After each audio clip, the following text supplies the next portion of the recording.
Hey everybody, it's Gypsy. This is kind of like an update to the video I just uploaded. I recorded that one, I'd say at least 2 weeks ago. And since then, I have been to other places, other hotels, stuff like that. So I need to do an update. First of all, I really want to get back to my homesteading videos. This is not really what I wanted my channel to be about, but this is all my life is at the moment since I fell. I can't do any type of homesteading right now, and I am far away from my home. So it's disappointing, and it just doesn't feel right to me. So as soon as I possibly can, I'm going to get back to homesteading. As soon as I figure out how to do it in my current situation. Even just doing videos, even if I'm not necessarily homesteading. That and my spiritual videos, it's been very strange because since I fell, not really having, well, first I had no interest in anything.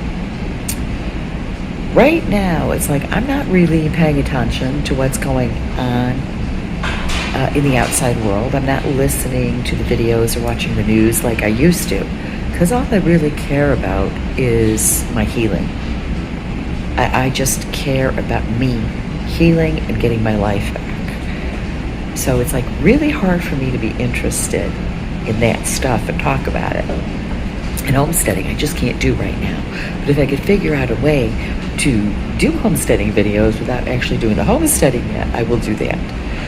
Anyways, so I have come across other obstacles. I've been in Metro Health Hospital for about a week now. Yeah, a week and a day, 8 days. So before that week in between hospitals, I came across a lot of very stressful situations. I fell 3 times. Now, that last video was done in a Redrofin. So far, they are the best hotels that have ADA hotel rooms. Okay, I had the easiest time there. But anyways, I was in what was it? American something extended. It was in Woodmere, Beechwood, Ohio. I can't remember what it was called, but it was an extended stay. What happened there was getting in and out. The door to my hotel room didn't have enough space to the side so I could open the handle and get either my wheelchair or my walker through. That was my first problem. My second problem, which was the biggest, the door was so heavy. I mean, even if I was not in a wheelchair or walker and, it was like January, that door would have been heavy for me, although I would have been able to open it. When you're in a wheelchair or walker and you need both your hands to maneuver those things, and plus get a heavy door open, it causes problems. So I decided, well, it wasn't working with my wheelchair. It was really hard to get the door open with my wheelchair. I thought, well, my walker should work. No. So I tried my walker. This door weighed a ton, the door to my hotel room. So I got it open, but I kind of had to slide. And I thought, well, maybe if I slide myself against the door and hold it open while I use my walker to get through the threshold. The door hit me and I fell. I did not, thankfully, fall all the way to the ground. I did fall against the door on my bad leg. That hurt like hell, but I did not do any damage, thankfully. Then I get outside. And when I come back in, the plates that they have to, that you press to open the automatic door for ADA accessibility. was too far away from the door. Now, even if I tried it with my wheelchair, I was able to make it through, but just barely, because it was a distance. When I tried it with my walker, I didn't make it through. Just as I got to the threshold, I was like right in the middle. The door closed on my gulu. Yeah, it hit me right in the gulu. Not good for somebody using a walker. Because I only had the use of one leg and I had to do these small little hops, I'm going slower. I'm sorry for all the noise. Hospitals are not quiet places, let me tell you. I have to go a lot slower than somebody who might be using two legs with a walker. So I couldn't make it through. Trying to think, access to either one of the sinks in the hotel room, I could not do in this one. Yes, here's another one. Okay, I showed you the Red Roof Inn. They provide a shower chair, but it's one that is not bolted to the wall. Now, if you were like me, and as my boyfriend used to say, I'm height impaired, this could be an issue. So I had this happen in two different places with the shower chair being bolted to the wall. It was stationary, could not be moved. And the shower head and, faucet controls were at the other end of the shower. Long shower. So what I did was I took the shower head because, like I said, wheelchair accessible, you can take it, just spray yourself. So I put it in the bars next to me. However, the force of the water let it fall out and go to the other side, and I cannot reach the other side from the shower chair. So I've got this floor flooded with water and drains where the floor drips down. It is the scariest thing for me, drains where the floor dips down, whether I'm in my walker or wheelchair. My wheelchair, I'll just get a spinning wheel. I don't get stuck. Thankfully, the one time that happened in a restaurant, my daughter-in-law was with me. But those kind of things are frightening. I have such a fear of falling right now. But so I just didn't bother finishing my shower because I was like, it's just going to keep happening. And it's like, when you were having this issue, it's like before my accident, that would have been a short distance for me. Hell, I wouldn't even have been sitting on the shower seat, But it looked like it was miles away to me because of my situation. That was a huge issue. I'm trying to think what else. Wheeling my wheelchair on carpeting, especially this last hotel room I was in. Oh my God. I couldn't get my wheelchair to go down the hall. Thankfully, there were so many people staying at this hotel who were just so sweet, so nice. This one woman, she wheeled me all the way back to my hotel room. Then we get to the door, and I told you how heavy this thing is.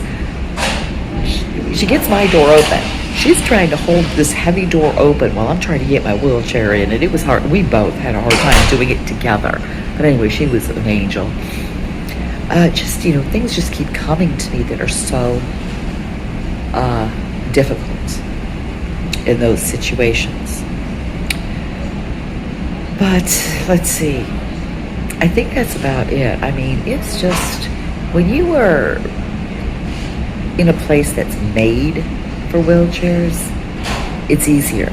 But I found once I got out into the real world, it was very frightening because things I didn't even think of, like getting a door open, making a cup of coffee, whatever, didn't occur to me, It didn't occur that I would come across these things, and now it's even closer to the point where I have to be out on my own. Where, I don't know, because I still don't have a home.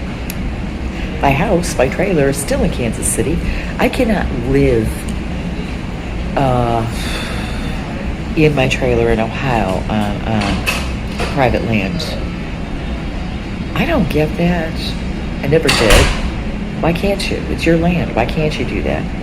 But the county I live in New Mexico, I can. I could do whatever I want with my property. Why? Because it's my property. But there are very few counties that feel that way. So it's like right now, I don't have a home. we're still waiting on the parts for the axle. So it's like I got to get out on my own. I don't know where I'm going. I don't know what I'm doing. So there's a lot of things when your life changes like this, even if it is only temporary. You know, I will be walking again, and like I said, it's not going to be the same. What I was told yesterday by the doctor is, she says, you know how your hip all your life, because I was born with hip dysplasia, when the weather changes, when it's bad weather, it hurts. She says, well, now you're going to be having it in your knee too. So I only have one good joint left in my left leg. That's my ankle. But it's like, this is going to be even harder, okay, because